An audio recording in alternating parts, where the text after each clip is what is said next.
Hello out there in TV land. Greetings and welcome to this edition of the Arlington Weekly News. I'm Craig Nolan. Thanks for joining us. Buenas noches, Mr. Nolan. Soy Daniel Pineda. My name's Adele Kuo. And we're it. What you see is what you get. Yeah, Here that's we true. go. Yeah. Another one. Here we go. Hope you're bearing up under the heat wave. Yeah, tell me about it. And your air conditioners are still chugging away out there. Well, we've got usual stuff here, our news and community bulletin board items. Adele Kuo is here with... It's easy being green. Thank you, back there behind camera, too. Let me see, a roll-in. Oh, yes, Denise Pringle is here, and she's reviewing West Side Story tonight, Oh, wow. sitting in for Mr. Rich, our News for Seniors segment. And then Adele doing an interview with some Four friends. friends, Some yes. friends of hers, right? All right. Fun one. Good. Sustainable Fun- garden design. Fun friends. That sounds good. And that's our show. But before we go, here's a social media reminder from my next door neighbor here, How do you do? Senor Pineda. Well, Craig, you can watch the Arlington Weekly News on our YouTube channel. That's youtube.com/Arlington Weekly News. And yes, the number 1. And also facebook.com/Arlington Weekly News. Craig. All right, gracias, Senor Pineda. Here we go, the first of our news items. Well, this summer, Virginia Governor Terry McAuliffe restored voting rights to former felons. This weekend, however, ex-offenders in Arlington had the opportunity to register to vote. 2 Arlington-based nonprofit groups, the local chapter of the League of Women Voters and the National Association of Blacks in Criminal Justice, held a voter registration event on Saturday, July 23rd, at the Macedonia Baptist Church. There was some confusion surrounding the event because the Commonwealth Supreme Court had overturned McAuliffe's executive action about a month earlier. They also said that the people who registered because of the executive order would be deleted or struck from the voter registry rolls. However, there's a loophole. The governor can restore convicts' voting rights on an individual case-by-case basis.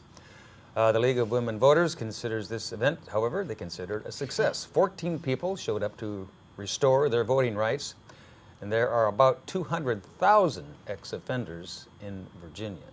Stay tuned. Daniel. On July 19th, Arlington County Board members Christian Dorsey and Katie Crystal joined more than 25 in their strike outside the Arlington National Cemetery. The strike by the members of the local 572 of the Laborers International Union of North America, LIUNA, began at 7 a.m. It comes after 8 months of delays in reaching a new contract. The walkout is believed to be the first strike by workers at the cemetery, says LIUNA. This is about workers and their ability to provide for their families and their ability to live, says Dorsey. You really can't do so if your wages don't keep up with the cost of living. Crystal says she was at the strike to support dignity and fair practices, adding that the high cost of housing locally makes it hard to raise a family on the wages the groundskeepers are being paid. Craig. And also in our news items, well, voting rights for felons and the National Cemetery Workers Union strike aren't the only hot issues around town. The county seems to empathize with difficulties that some people may have been having paying some of their living expenses. If you've racked up some high energy bills this month because of our recent heat wave that's still in progress, then you may qualify for Virginia's Cooling Assistance Program. Applications are available until August 15. You can give them a call. Number should be on your screen there, 703-228-1350. Or visit the first floor. They're located at 2100 Washington Boulevard. Get a little help with your cooling bills. Daniel. And Craig, in addition to record high temperatures, some people around town had to deal with the summer storm damage. The metro area was heavily affected by recent thunderstorms. If you were affected by downed power lines, blocked roads, or other safety issues, then dial 911. You can also report fallen trees or downed branches during weekdays by calling 703-228-6525. And speaking of summer, the opening ceremony of the 2016 Summer Olympics in Rio de Janeiro will be coming up Friday, August 5. You may know of athletes from the Mid-Atlantic area who are going to compete. Names like swimmers Katie Ledecky and Michael Phelps. However, you may not know about Arlington's Olympian heading to the games. 24-year-old Dennis Kudla, or Kudla, sorry Dennis, Kudla, Yeah. thank you, will compete in the men's singles tennis event. Mr. Kudla was born in Ukraine and raised in Northern Virginia, mainly here in Arlington. He was homeschooled and has been playing tennis since he was 7. His highest rank on the ATP World Men's Tennis Ranking was 35. So, congratulations and go Dennis. Daniel. Such a great talent, Craig. Well, Niche, a company that researches and compiles information on cities, recently released its list of the healthiest cities in the U.S. Arlington came in 3rd place. Niche assessed more than 220 cities with a population of more than 100,000, focusing on a group of factors that are important in measuring a healthy lifestyle, including obesity and smoking rates taken from the county level data, as well as availability and a proximity to doctors and gyms. Niche also looked at other metrics like the rate of excessive alcohol consumption and access to mental health providers. California has the most cities on the list, with 15 in the top 25, including a handful from Orange County and neighboring Los Angeles County. But the healthiest city in the county, or rather country, is in Colorado. Washington, D.C. ranked 24th. Visit the website local.niche.com/ranking/cities/healthiest for the full list. Wow, number 3 on the list. Colorado. Colorado, who would have thought? Colorado. I'd like to know what city that is in Yeah. Colorado. Exactly. All right, thanks, Daniel. Well, we'll be back with our CBB Community Bulletin Board file right after we hear from Adele Kuo and It's easy being green. Here's Adele. Hey, thanks guys, and welcome to another Easy Being Green. A Washington Post Twitter and headline on July 21st screamed the U.S. did horribly on a new report on sustainable development, and another headline pointed the finger directly at the U.S., saying it is possible to be rich, but with significant inequality and unsustainable environmental practices. What possibly triggered such terrible and awful green news? On July 20th, 2016, the nonprofit American Council for Energy Efficiency Economy, ACEEE, published their 2016 International Energy Efficiency Scorecard. And the 3rd edition of their international report ranks the world's 23 largest energy-consuming economies on the strength of their national energy-efficient policies and how efficiently their transportation, buildings, and industrial sectors use energy. Germany ranked number 1, continuing to lead the world in energy efficiency, followed by Italy and Japan, which tied for 2nd place. Joe Tree Frog here is showing us the U.S. ranked number 8, behind number 6, China. China beat the U.S. in energy efficiency. While the headlines focus on how disastrous the U.S. fared, the AEEE report mentions the U.S. climbed 5 spots from our number 13 ranking in 2014 to the number 8 ranking in 2016, boosted by improvements in energy intensity, which is energy use per dollar of GDP, and also changes to the scoring methodology, which now allocates more weight to policy actions. The U.S. bright spot comes from the building sector, where the U.S. scored number 2 behind Germany. But the U.S. lags behind most of Europe, Japan, and China in transportation, even trailing behind South Korea, Brazil, and India in transportation. Further, the report goes into detail how the U.S. can improve their rankings and make progress toward a sustainable energy policies. Possible areas for improvement for the U.S. would be passenger vehicle fuel economy, public transportation, the efficiency of freight transport, water efficiency policy, and requirements for large companies to conduct energy audits and hire energy managers. Together, these 23 countries represent 75% of all the energy consumed on the planet and over 80% of the world's gross domestic product, or GDP. So you can download and read this entire report at the information on your screen there. And remember, it's easy being green. Indeed it is. How did How did Joe Tree Frog end up in 8th place? What? There? I mean, wearing a dunce cap. Come on. Energy efficiency. Come We're not on. doing as well as some of the other European nations and Come Japan. on, I gee, know, what- poor 8th Joe. place. We're behind China. Oh my goodness. Really? Well, That's not good. What else is new? Okay. Appreciate that. Thanks, you, Adele. Adele. All right, as promised now, here we go. CBB, Community Bulletin Board file. Well, you don't have to travel to Rio to watch exceptional athletes in action.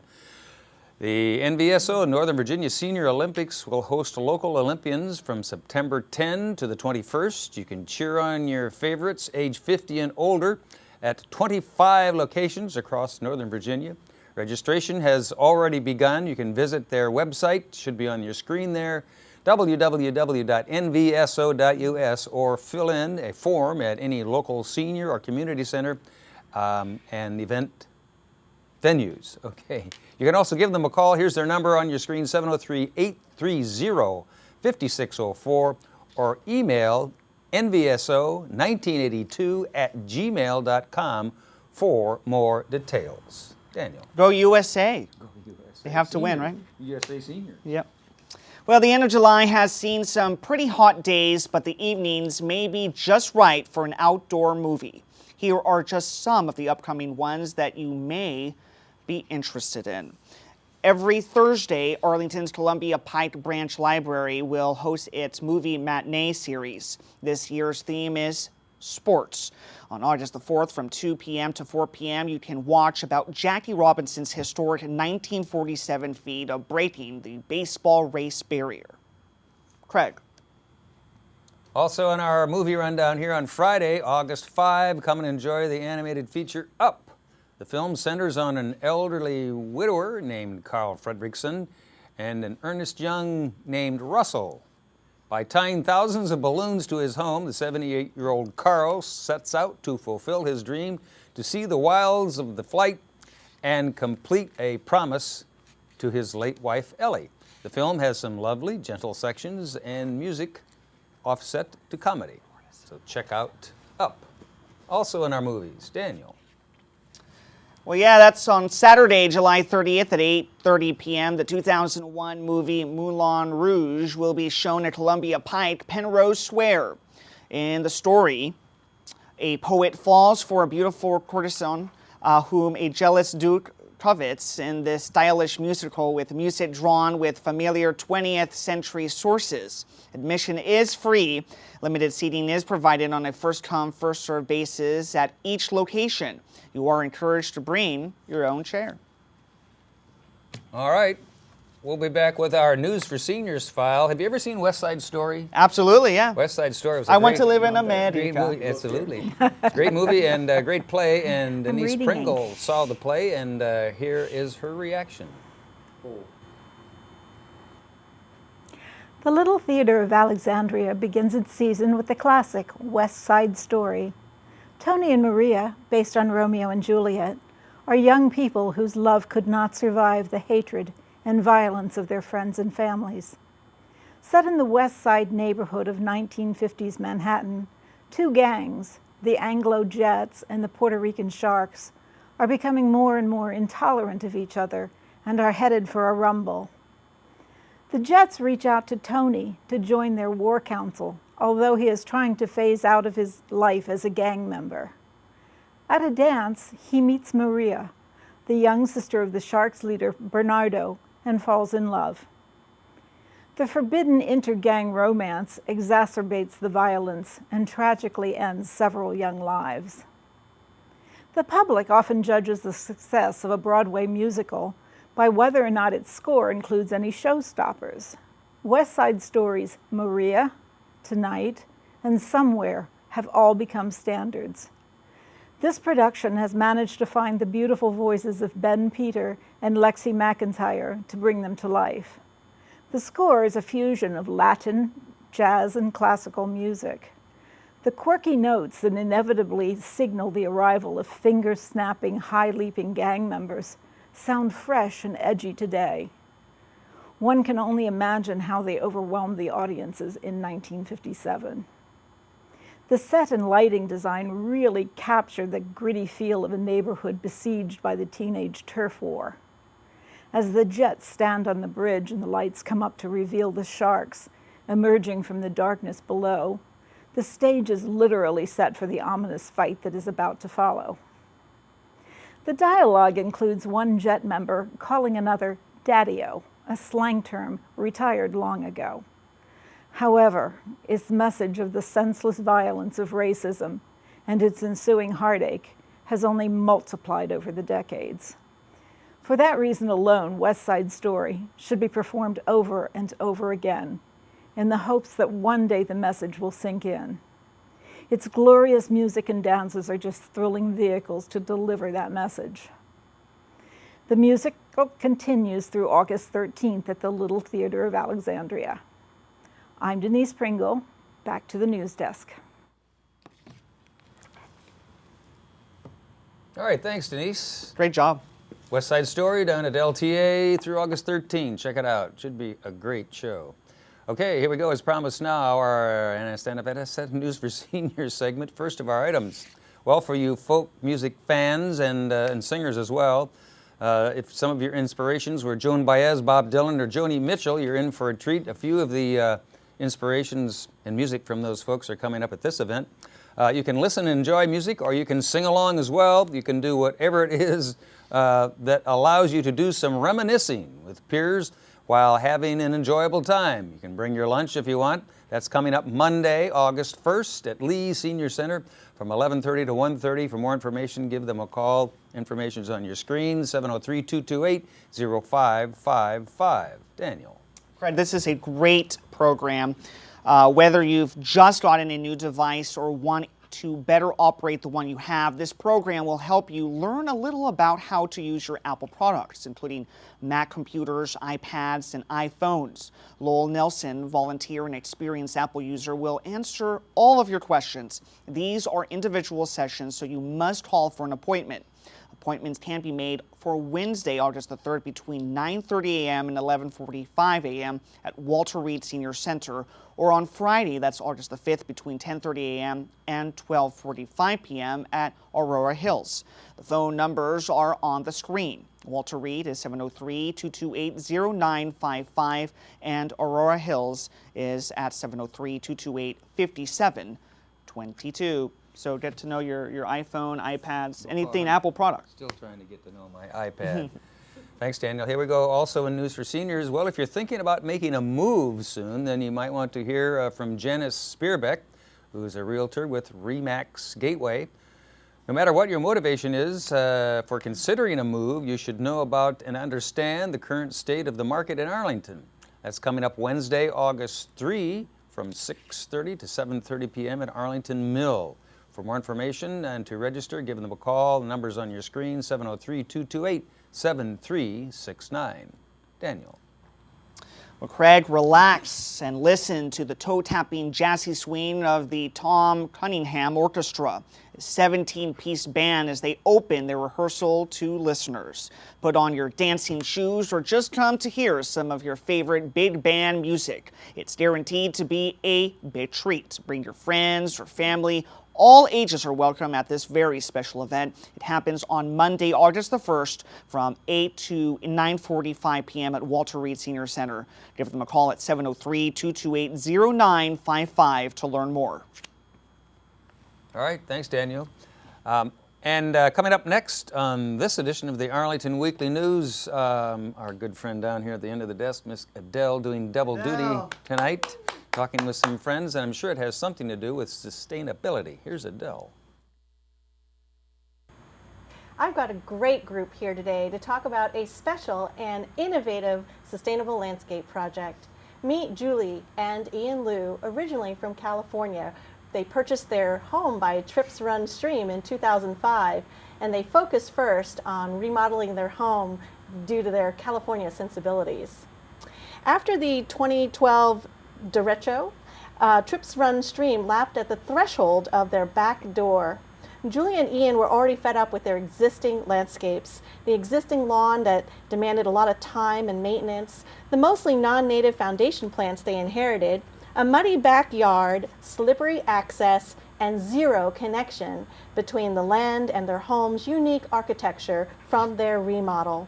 They wanted big changes and designers with similar ecological sensibilities. Enter Sarah Munroe and Ida Peterson from Connected Gardens, friends and colleagues who shared their passions for merging high design with environmental sensibilities. Julie and Ian asked Sarah and Ida to design a landscape that's environmentally friendly. The completed project is almost all native plants, mostly regional to our Chesapeake Bay watershed. Their garden is not messy or wild. It's so beautifully designed. Ian and Julie's garden was recently featured in the Virginia Gardener's May issue. Their lovely and delightful garden is a fantastic example of a great collaboration between landscape designers and engaged clients. Let's find out from our guests the exciting details on the transformation between the before and now. Welcome, Julie. Thanks so much for joining us today. Thank you, Adele. I'm excited to hear, as a master designer and a plant lover and plant expert, why bring in landscape designers? There were a couple reasons we asked Sarah and Ida to help us. Primarily, we wanted a design that was different from the neighborhood, different from what other people were doing. We wanted something that included sustainability elements. They were able to come to our property, look at the attributes, consider the problems and challenges, and help draw together lines, make our space better organized and more enjoyable to be in. Great. It's always good to have spatial organization experts. I saw a rain barrel in the corner of your home on the tour. How is that working out for you? The rain barrel is great. It is discreet, maintenance-free, catches all the free water off of the roof. We use it to supplement our watering of the vegetable garden in the front yard. Great. Ian, thanks for joining us. Now that the project is complete, how did it accomplish your goals, and what's your favorite element?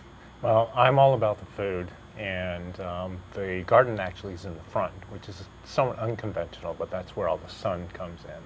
I love being able to go out and pick something fresh to eat. We can have fresh food pretty much year-round. Even in winter?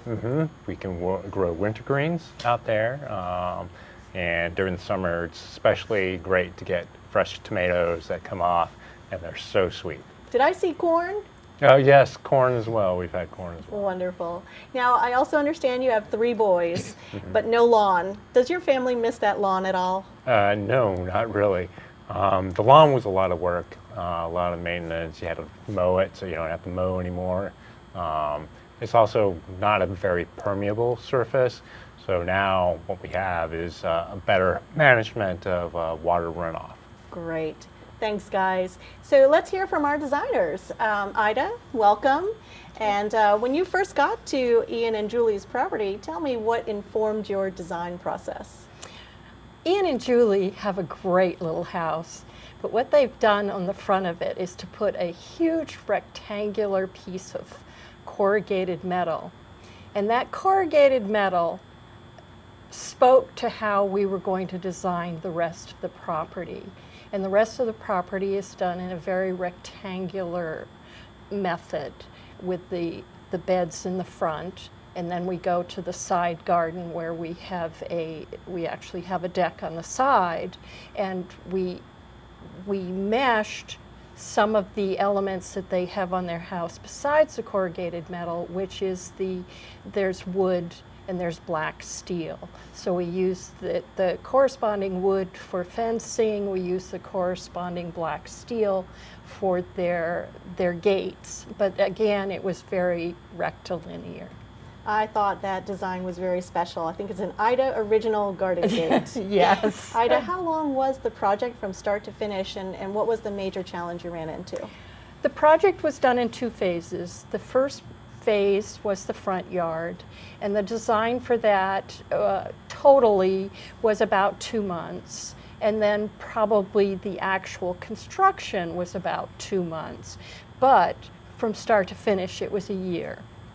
Same thing on the backyard, but the backyard took more time with the design because they're in what's called the resource protection area.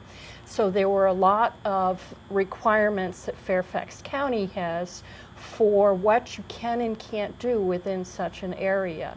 Great. So that process also took a year.